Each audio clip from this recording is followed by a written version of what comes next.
Y así es, chavitos, brothers y brothercitas. Breaking news. Acaban de agarrar al desvividor de Charlie Kirk, brothers. Después de 33 horas de estar buscándolo en tiempo récord, el FBI y todas las agencias que estuvieron a cargo de este horrible desvivimiento, brothers, hicieron récord para encontrar a este hijo de la chintola.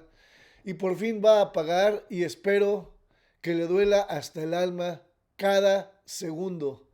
Lo acaban de agarrar, el presidente Trump salió en televisión nacional a anunciarlo, y es lo que vamos a ver. Aparte también, Kash Patel, el mero mero del FBI, brothers, también salió a decir lo que pasó. Escuchen, pongamos atención, porque esto es interesantísimo, esto es historia in the making, brothers.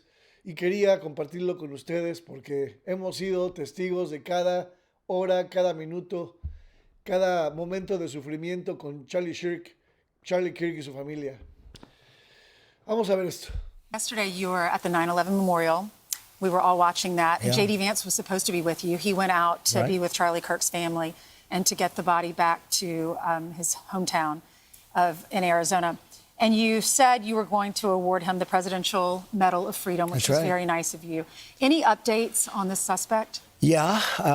Can I always say, I think, just to protect us all, and so Fox doesn't get sued, and we all don't get sued, and everything else. But I think with a high degree of certainty, we have him in custody, right?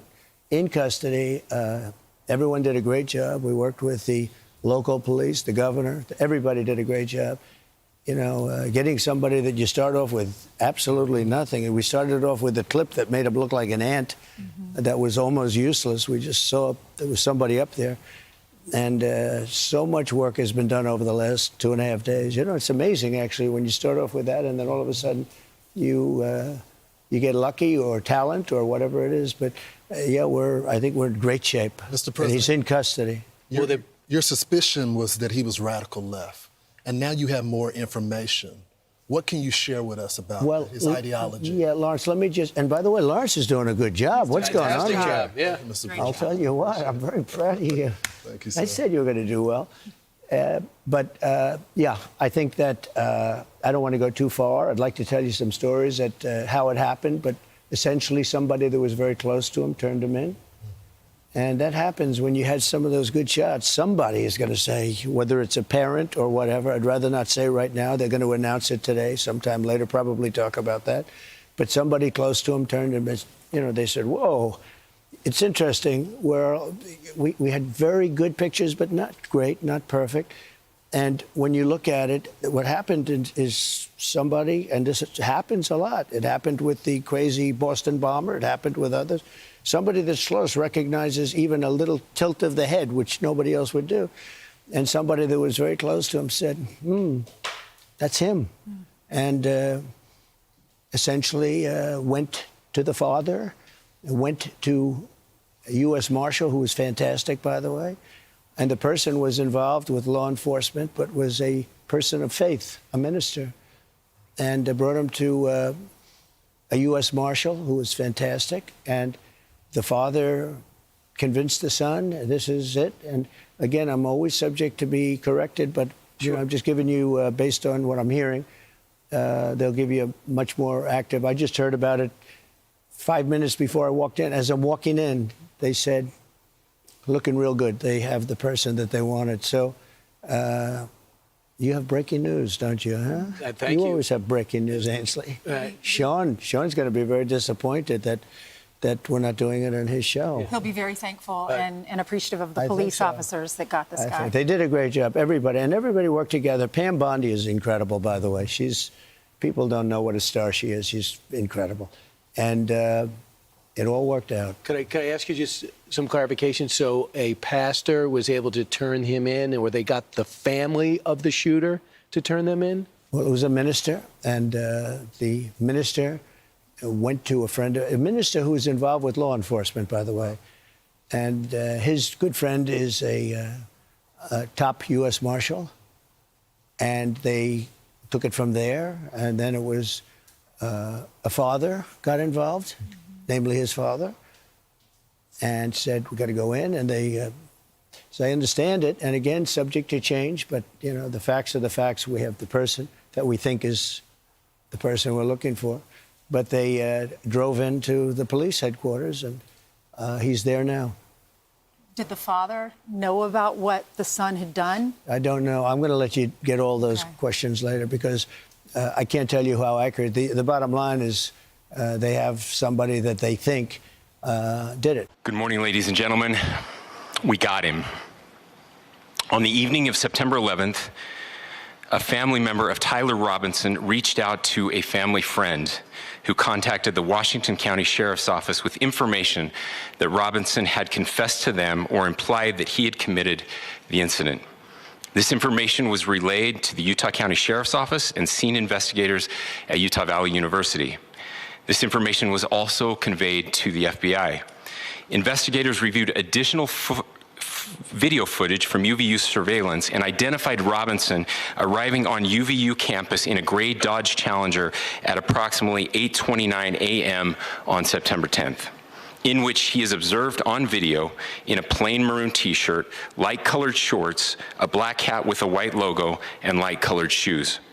When encountered in person by investigators in Washington County on September 12th, in the early morning hours, Robinson was observed in consistent clothing with those surveillance images. Investigators interviewed a family member of Robinson who stated that Robinson had become more political in recent years. The family member referenced a recent incident in which Robinson came to dinner prior to September 10th, and in that conversation with another family member, Robinson mentioned Charlie Kirk was coming to UVU. They talked about why they didn't like him and the viewpoints that he had. The family member also stated Kirk was full of hate and spreading hate. The family member also confirmed Robinson had a gray Dodge Challenger. Investigators identified an individual as the roommate of Robinson. Investigators interviewed that roommate, who stated that his roommate, referring to Robinson, made a joke on Discord. Investigators asked if he would show them the messages on Discord. He opened it and showed several messages to investigators and allowed investigators to take photos of the screen as each message was shown by Robinson's roommate. These photos consisted of various messages, including content of messages between the phone contact named Tyler with an emoji icon and Robinson's roommate's device. The content of these messages included messages affiliated with the contact Tyler, stating a need to retrieve a rifle from a drop point, leaving the rifle in a bush, messages related to visually watching the area where a rifle was left, and a message referring to having left the rifle wrapped in a towel. The messages also refer to engraving bullets and a mention of a scope and the rifle being unique. Messages from the contact Tyler also mentioned that he had changed outfits. I know there has been speculation as well as to the writing on those casings, those bullet casings, and I believe we have that as well. And I will share that with you now. So the area north of Campus Drive Road where the suspect crossed over, you saw some of that in the video that we released last night, consists of a grassy area with trees on the edge of the UVU campus. Investigators discovered a bolt-action rifle wrapped in a dark-colored towel. The rifle was determined to be a Mauser Model 98 30-06 caliber bolt-action rifle. The rifle had a scope mounted on top of it. Investigators noted inscriptions that had been engraved on casings found with the rifle. Inscriptions on a fired casing read, "Notices, bulges, capital O-W-O, what's this, question mark." Inscriptions on the 3 unfired casings read, "Hey fascist, exclamation point, catch, exclamation point." Up arrow symbol, right arrow and symbol, and 3 down arrow symbols. A second unfired casing read, "Oh Bella Chow, Bella Chow, Bella Chow, Chow Chow." And a third unfired casing read, "If you read this, you are gay, LMAO." We are indebted to law enforcement across the state who has worked seamlessly together, local law enforcement, state law enforcement, and our federal partners with the Federal Bureau of Investigation. We're grateful for everyone who worked together in such a short amount of time to find this person and to bring justice. This is what happens when you let good cops be cops. A little bit of the timeline. Charlie was shot at 12:23 p.m. on Wednesday. The first FBI agents arrived on scene in 16 minutes with chiefs of police at 12:39 and secured the scene. The FBI immediately launched fixed-wing assets. We utilized these assets to transport personnel, specialty technicians, hostage rescue teams. We also utilize these assets to go back and forth from the East Coast and here in Utah to transport forensic evidence and other evidence that will be analyzed and is being analyzed at our FBI laboratories in Quantico and other laboratories, including the ATF. At my direction, the FBI released the first set of FBI photos of the suspect at 10 a.m. local time on 9/11. Then, shortly thereafter, the FBI reward of $100,000 was released at 10:45 a.m. local.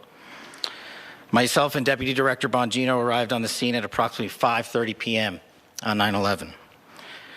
The governor led a press conference last night at approximately 8 p.m., where at my direction, the FBI released a never-before-seen video of the suspect. We also released new images to the public of the suspect. And just last night, the suspect was taken into custody at 10 p.m. local time. In less than 36 hours, 33 to be precise, thanks to the full weight of the federal government and leading out with the partners here in the state of Utah and Governor Cox, the suspect was apprehended in a historic time period. And I want to highlight what Governor Cox said. This would not have been possible without you, the media, and you, the public. That's why we went so public, so fast, and we're so transparent, and we're committed to that transparency. The crime scene, just a little bit there. It is a large crime scene. State and local authorities, along with federal authorities, processed that crime scene quickly. And I even had the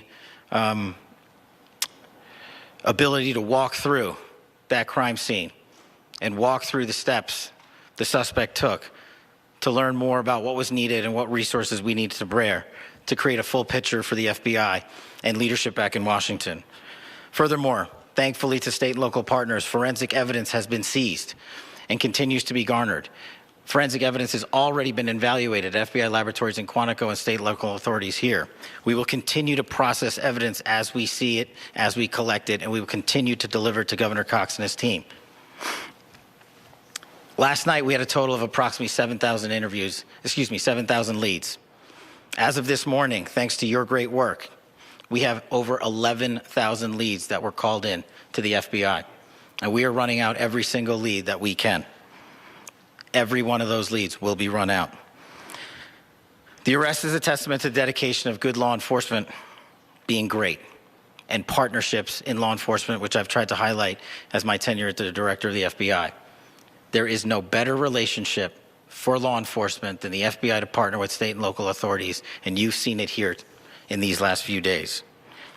This is very much an ongoing investigation, as the governor said, and we will continue to work with state and local authorities to develop the investigation, to provide them the evidence they need for their ongoing prosecutions, and we will be here to answer every call they absolutely have, as long as it takes, for as long as we need to find and apprehend whatever suspects were involved in this crime.